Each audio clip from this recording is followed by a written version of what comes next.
पाकिस्तान के बीच युद्ध विराम हो गया। पाकिस्तान समझौते पर कायम रहा तो शांति रहेगी, वरना होगा पाकिस्तान का सर्वनाश। क्योंकि पाकिस्तान जिस तरह से सीज फायर लागू होने के बाद हरकतें कर रहा है, वो पाकिस्तान की तबाही का संदेश लेकर आ रही है। बहरहाल ऑपरेशन सिंदूर से घबराए पाकिस्तान ने कैसे भारत के कहर से बचने के लिए ओढ़ा सीज फायर का कवच, इस रिपोर्ट में देखिए।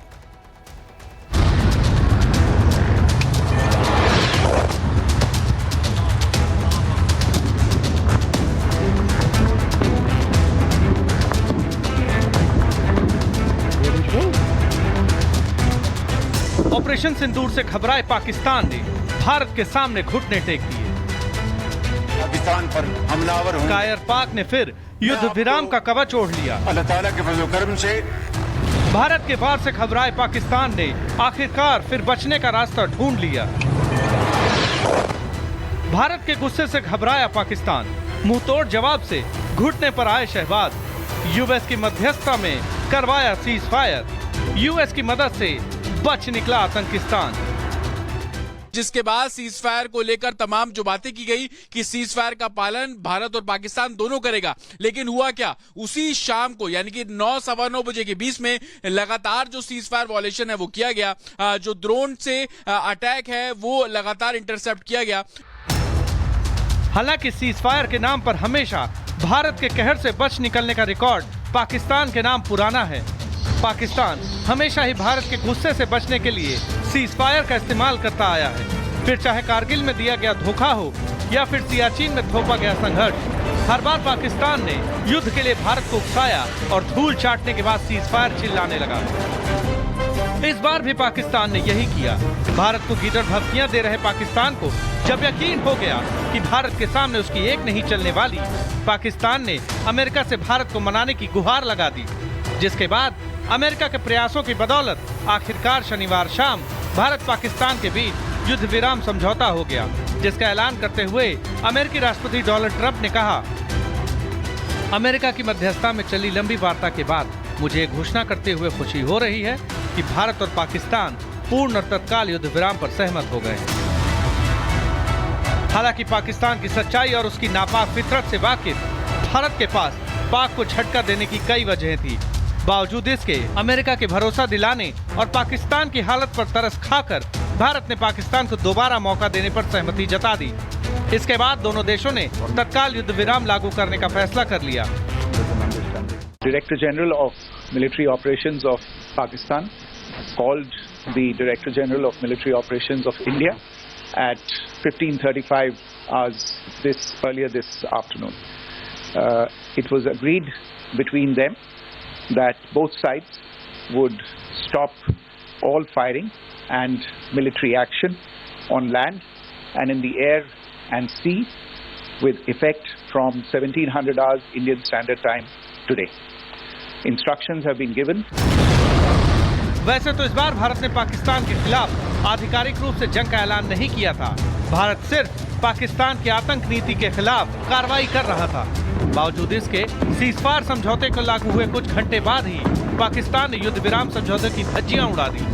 पाकिस्तानी सेना एलओसी के पास भारतीय सेना की चौकियों पर गोलियां बरसाने लगी और बॉर्डर से सटे भारत के रिहायशी इलाकों में पाकिस्तानी ड्रोन मंडराने लगे।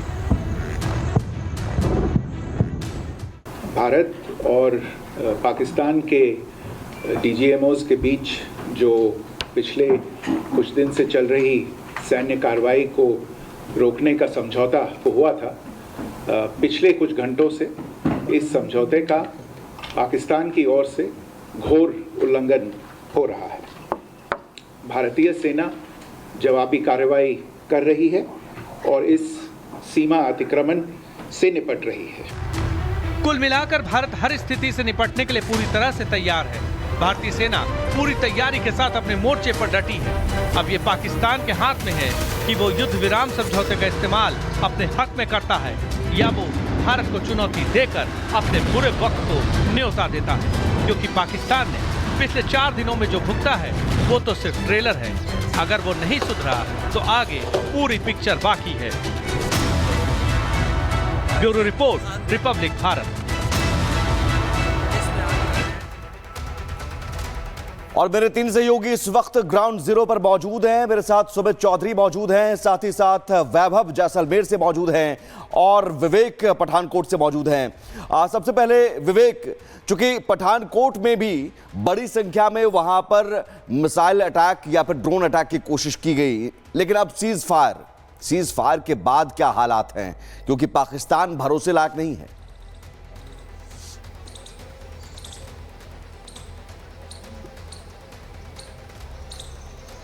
ब्लैकआउट रखा गया है और जो है पूरी जो सेना है, जो पंजाब पुलिस के जवान थे वो भी है अलर्ट पर थे। वजह ये साफ रही कि पंजाब का भरोसा नहीं किया जा सकता है, क्योंकि बॉर्डर इलाकों में कई जगहों पर ड्रोन देखे गए। इवन बगल में ही पड़ता है अमृतसर, ये पास का इलाका है, तो अमृतसर में भी जो है वो रेड अलर्ट का सायरन था। यहाँ पर पहले जो है वो 8 बजे ही ब्लैकआउट हो जाया करता था, लेकिन कल सीज फायर के ऐलान के बाद जो है वो 9 बजे के आसपास का समय रखा गया था। ब्लैकआउट उसके बाद हुआ था। वजह रही कि जो सीज फायर की खबरें थी वो आने लगी हैं। अभी भी फ़िलहाल जो हमारे सैन्य बल हैं, जो पुलिस महकमा है, वो अलर्ट पर है। कारण कि पाकिस्तान का भरोसा नहीं किया जा सकता है। जब ये सीज फायर की खबर आ गई थी, जब प्रेस कॉन्फ्रेंस हो गई थी, उसके बाद मैं लोगों से जानने के लिए निकला था कि भाई उनका क्या कहना है, उनका क्या हाल है। आप यकीन करिए कि 100 में से 100 लोगों का ये कहना था कि पाकिस्तान ऐसा देश है कि उसका भरोसा नहीं किया जा सकता है। हो सकता है कि वो सीज फायर पे इसलिए रेडी हुआ है कि वो अभी बुरी तरीके से फंस गया है और अभी उसको कुछ चीज़ें जुटाने की, हथियार और रस्से जुड़ाने की ज़रूरत है, तो इसलिए वो सीज़ फायर पे एग्री हो गया है। तो लोगों का तो यही मानना है, क्योंकि पाकिस्तान की फितरत ऐसी ही रही है। आप पीछे का इतिहास देखेंगे तो पहले भी जब पाकिस्तान फंस जाता है, जब हारने लगता है, तो वो हथियार डाल देता है। लेकिन ज़रूरी नहीं है कि वो हथियार डालता है तो वो पूरी तरीके से सुधर गया है, क्योंकि जो वहाँ की मिलिट्री है और जो वहाँ के आतंकवादी हैं, दोनों मिलकर सरकार चला रहे हैं। तो अगर सरकार सीज फायर पर राजी भी हो जाती है तो वहाँ के जो आतंकवादी संगठन है और जो मिलिट्री है, वो दोनों आपस में मिलकर वो इनको सीज फायर पर राजी नहीं होने दे रहे हैं। बिल्कुल, आप सही कह रहे हैं। लौटेंगे आपके पास और जानकारी के लिए। जैसलमेर से वैभव भी हमारे साथ जुड़े हुए हैं। वैभव, लगातार हम देख रहे हैं कि जैसलमेर से एक जानकारी आप हम तक पहुंचा रहे हैं। वहां पर भी ड्रोन अटैक की तस्वीरें सामने आई थी कल देर रात के बाद से, और अब तक क्या अपडेट? देखिए, बिल्कुल महिमा, कल देर रात भी जैसलमेर के कुछ इलाकों में धमाकों की आवाज जरूर सुनी गई थी, लेकिन इस समझौते के बीच ये कहा जा सकता है, ये समझा जा सकता है कि पाकिस्तान आने वाले वक्त में भी अपनी हरकतों से बाज नहीं आने वाला है। 65 के युद्ध के बाद, चाहे वो ताशकंद समझौता हो या फिर 71 के युद्ध के बाद शिमला समझौता, पाकिस्तान ने हमेशा से संधियों का उल्लंघन किया है। और यही वजह है कि कल विदेश सचिव को दोबारा सामने आना पड़ा, प्रेस ब्रीफ करनी पड़ी और ब्रीफ करके पाकिस्तान को यह कड़ा संदेश दे दिया कि उनकी हर एक इस बार हिमाकत का माकूल जवाब देने के लिए भारत तैयार बैठा है। समझौता जरूर हुआ है, यहां पर संघर्ष विराम जरूर हुआ है, लेकिन संघर्षों का ये अंत नहीं है। अगर आतंकवाद भारत की तरफ मुंह करके आगे बढ़ेगा तो भारत उस आतंकवाद को युद्ध की संज्ञा देगा और भारत हर एक आतंकवाद को युद्ध के नजरिए से पलटवार करने के लिए हमेशा तैयार रहता है। पाकिस्तान बैकफुट पर क्यों गया, यह समझना होगा। और ये 3 से 4 दिन का जो सिनेरियो है, पाकिस्तान की बड़ी से बड़ी टेक्निकली जिन मिसाइलों की मजबूती पर वो लगातार भारत के सामने आंख दिखाकर खड़े रहने की जरूरत करता था, लेकिन अब वो ऐसा नहीं कर पाएगा क्योंकि भारत ने उसको उसकी औकात दिखा दी है। आपके पास लौटेंगे, गुरसिमरन भी हमारे साथ जुड़े हुए हैं। गुरसिमरन, कोई नया अपडेट जम्मू कश्मीर से? देखिए, अगर बात की जाए तो अब सभी निगाहें जो हैं जो युद्ध विराम संधि पर हैं, क्योंकि कल पहले जो युद्ध विराम संधि देर शाम 5 बजे लागू की गई थी, उससे जो है बाद में बदलकर 10:30 बजे लागू किया गया। 10:30 बजे लागू हुई युद्ध विराम संधि को इस वक्त तकरीबन जो है 8.5-9 घंटे का समय होने को है। अभी तक पाकिस्तान की तरफ से युद्ध विराम संधि का उल्लंघन नहीं हुआ, जो दूसरी बार लागू की गई। अब आज का दिन किस तरह से जाता है, क्योंकि कल जो है DGMO लेवल्स की दूसरे स्तर की बातचीत होगी और यहाँ पर जो है चीज़ें अब समझ में आना शुरू होंगी। क्योंकि सिंधु जल समझौता जो है वो अभी तक स्थगित है। पाकिस्तान ये मांग करेगा कि सिंधु जल समझौता जो है वो लागू किया जाए। भारत ने कह दिया है कि वो लागू नहीं होगा।